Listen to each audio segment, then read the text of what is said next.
Hujan deras di sejumlah daerah di Tapanuli Tengah kembali dilanda banjir, saudara. Normalisasi sungai dan pembangunan tanggul darurat belum mampu menahan aliran air.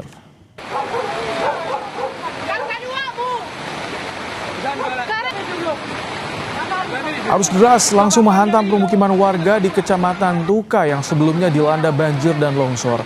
Pembangunan tanggul darurat tidak mampu menampung aliran air sehingga merendam permukiman warga.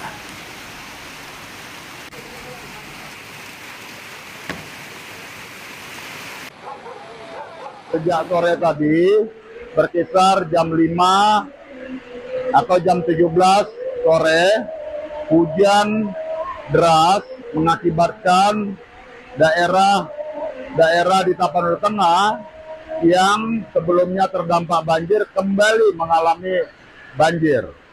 Air meluap tinggi, sedimen yang sudah dibersihkan dari sungai, kemudian air tersebut kembali penuh, tanggul darurat yang sudah kita buatkan itu kembali jebol dan air mengalir sangat deras serta dipenuhi oleh kayu, dan masyarakat sudah kita evakuasi dan kita himbau masyarakat untuk menyelamatkan diri, menghindari daerah-daerah banjir dan juga mewaspadai potensi adanya longsoran.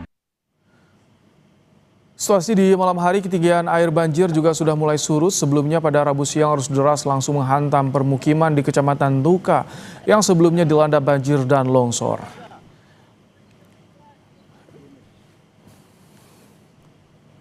Informasi lebih lengkap soal banjir yang melanda Tapanuli Tengah, kami saat ini sudah bersama dengan Bupati Tapanuli Tengah, Masinton Pasaribu.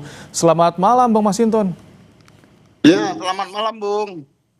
Bang Masinton, jadi bagaimana kondisi banjir di sana pada malam hari ini? Ya, kondisi di Tapanuli Tengah sejak sore tadi itu mengalami cuaca yang sangat ekstrim. Siangnya itu masih cerah. Kemudian sore menjelang jam 17 itu tiba mendung dan hujan sangat deras. Hujan yang sangat deras ini berakibat dengan banjir. Nah, wilayah-wilayah yang terdampak banjir, ya, terdampak bencana kemarin, kemudian mengalami banjir kembali. Dan itu juga sekarang kami sedang di daerah Lopian, yang itu sedimen sungainya belum sepenuhnya, baru 30%-nya dikeruk. Dan kemudian sekarang yang seperti yang saya jalanin ini adalah itu luapan air dari sungai dan airnya sangat deras. Jadi tinggi permukaan air sungai dengan pemukiman warga itu sudah sama. Jadi warga sekarang sangat was-was, terutama ibu-ibu yang bersama saya. Ini mereka masih trauma dan sekarang sedang melakukan evakuasi Bang Masinton, di puskesmas terdekat. Bang gitu. Masinton, Bang? Ya. Itu kejadian banjir bandang sama seperti di akhir tahun kemarin, secara tiba-tiba langsung, Bang?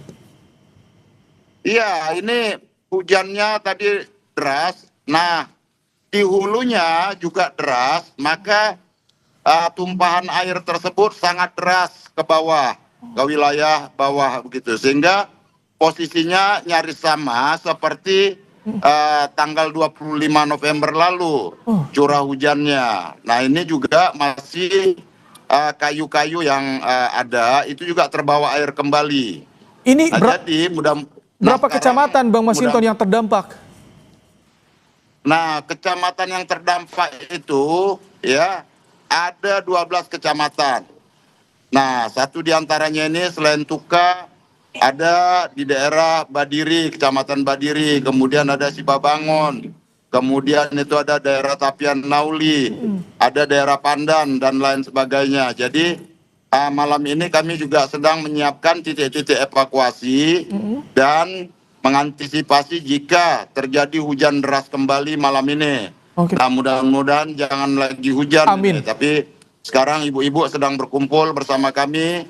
Ini mereka tetap siaga, waspada, mengantisipasi jika terjadi hujan deras. Baik, Bang Masinton, jadi saat ini dipastikan warga dari 12 kecamatan sudah berada di tempat yang aman untuk evakuasi, tidak di rumah masing-masing yang dekat dengan aliran sungai? Iya, kita minta untuk lakukan evakuasi, baik itu melalui kecamatan, kelurahan maupun kepala desa untuk mengevakuasi warga, dan kami minta warga yang ada di sekitar, baik sekitar bantaran sungai maupun di daerah-daerah yang rawan longsor supaya mengantisipasi potensi adanya longsor seperti itu. Sebetulnya penanganan banjir yang tahun kemarin sampai di mana sih Bang Masinton? Apakah dari hanya sebatas perbaikan tanggul atau juga ada perbaikan di hulunya juga, Bang? Kami masih sebatas melakukan pembuatan sedimen, pembersihan sedimen ya, baik dari sungai, pemukiman ya, karena dengan alat yang masih terbatas. Dan kemudian alat dari provinsi, dari kementerian juga masih terbatas. Pembuatan tanggul juga belum dipermanenkan, masih sementara semua masih kami tumpuk begitu. Baik. Jadi kalau ini dipercepat ya, dipercepat pengerjaan tanggulnya, itu akan bisa meminimalisir potensi resiko jika hujan. Nah sekarang proses penggalian sedimen dari sungai juga itu masih belum tuntas. Kemudian pembangunan tanggul juga belum. Jadi ini yang menjadi masalah ya buat masyarakat. Sudah hampir 3 bulan menghuni di tempat-tempat sementara, belum ada satu kepastian bahwa itu akan dibangun secara permanen.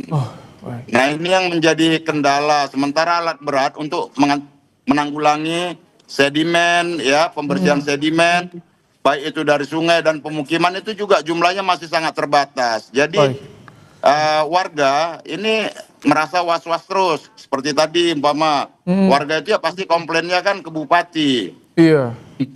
Baik. Ya semoga ini segera tertangani Bang Masinton, dan tentu warga juga bisa segera dievakuasi seluruhnya ke tempat yang lebih aman dipastikan. Terima kasih Bupati Tapanuli Tengah Masinton Pasaribu telah menyampaikan informasi kondisi terkini di Tapanuli Tengah.